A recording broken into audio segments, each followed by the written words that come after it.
Breaking news AP CM Chandrababu Delhi tour కొనసాగుతుంది. ఆయన కేంద్ర హోంశాఖ మంత్రి అమిత్ షాతో సమావేశమయ్యారు. వచ్చే నెలలో ప్రవేశపెట్టబోయే కేంద్ర బడ్జెట్లో ఆంధ్రప్రదేశ్కు పెద్దపీట వేయాలని, ముఖ్యంగా అమరావతి రాజధాని నిర్మాణం, పోలవరం ప్రాజెక్టు పనుల కోసం ప్రత్యేక నిధులు కేటాయించాలని చంద్రబాబు కోరారు. త్వరలో జరగబోయే కేంద్ర మంత్రివర్గ విస్తరణలో తెలుగుదేశం పార్టీకి అదనంగా మరో భర్తీ ఇచ్చే అంశంపై కూడా చర్చ జరగనున్నట్లు తెలుస్తుంది.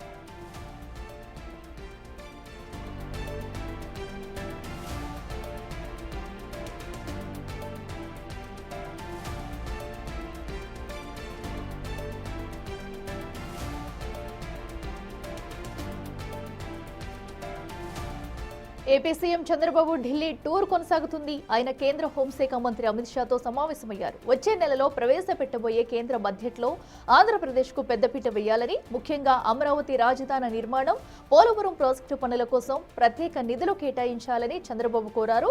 త్వరలో జరగబోయే కేంద్ర మంత్రివర్గ విస్తరణలో తెలుగుదేశం పార్టీకి అదనంగా మరో బెర్తిచ్చే అంశంపై కూడా చర్చ జరగనున్నట్లు తెలుస్తుంది.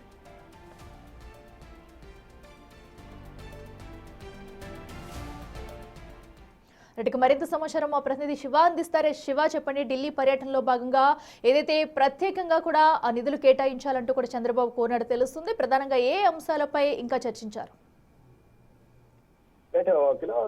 ఏపీ సీఎం చంద్రబాబు ఢిల్లీ పర్యటనలో భాగంగా కొద్దిసేపటి కేంద్ర హోంశాఖ మంత్రి అమిత్ షాతో భేటీ అయ్యారు. ఈ భేటీలో పలు కీలక అంశాలు, రాష్ట్రానికి సంబంధించిన పలు కీలక అంశాలు ఇద్దరి మధ్య ప్రస్తావనకు వచ్చే అవకాశం కనిపిస్తుంది. దానిలో ప్రధానంగా అమరావతి రాజధాని నిర్మాణం, అలాగే తాజా రాజకీయ పరిస్థితులు, త్వరలో ఈ కేంద్ర మంత్రివర్గ విస్తరణ కూడా ఉన్న నేపథ్యంలో మంత్రివర్గ విస్తరణకు సంబంధించి దాంట్లో మరొక అవకాశం, మరొక క్యాబినెట్ పోస్ట్ అనేది రాష్ట్రానికి ఇచ్చే అవకాశం ఉన్నట్టు దానికి సంబంధించి కూడా సీఎం చంద్రబాబుతో కేంద్ర హోంమంత్రి అమిత్ షా చర్చించే అవకాశం కనిపిస్తోంది. మరోవైపు ఫిబ్రవరి 1న శీతాకాల పార్లమెంటు బడ్జెట్ సమావేశాలు ప్రారంభం కాబోతున్నాయి. ఆ రోజు ఫిబ్రవరి 1 ఆదివారం రోజున కేంద్ర ఆర్థిక శాఖ మంత్రి నిర్మలా సీతారామన్ బడ్జెట్ ను ప్రవేశపెట్టబోతున్నారు. ఈసారి బడ్జెట్ కూడా 50 లక్షల కోట్లకు పైగా బడ్జెట్ ను ప్రవేశపెట్టే అవకాశం కనిపిస్తుంది దేశవ్యాప్తంగా రాష్ట్రాలకు సంబంధించి.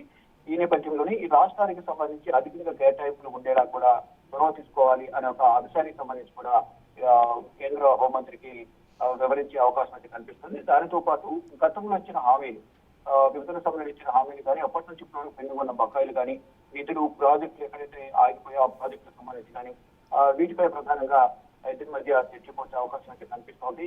ఇక ఏప్రిల్లో రాజ్యసభ స్థానాలు కూడా కొన్ని ఖాళీ కాబోతున్న 4 రాజ్యసభ స్థానాలు, ఆ రాజ్యసభ స్థానాలకు సంబంధించి కూడా ఇద్దరి మధ్య చర్చకొచ్చే అవకాశం అయితే కనిపిస్తుంది. మొత్తంగా చూసుకుంటే రాష్ట్ర అభివృద్ధికి సంబంధించి ఇద్దరి మధ్య పలు కీలకమైన ఆసక్తికరమైన అంశాలు అయితే చర్చకొచ్చే అవకాశం అయితే కనిపిస్తుంది. రాష్ట్రానికి అన్ని విధాల ఆర్థికంగా సహాయ సహకారాలు అందించాలి, పోలవరం కానీ, రాజధాని నిర్మాణం కానీ ఇతర అంశాలకు సంబంధించి సీఎం చంద్రబాబు అమిత్ షాతో చర్చించనున్నట్లు సమాచారం అందుతోంది. Right Shiva, thank you.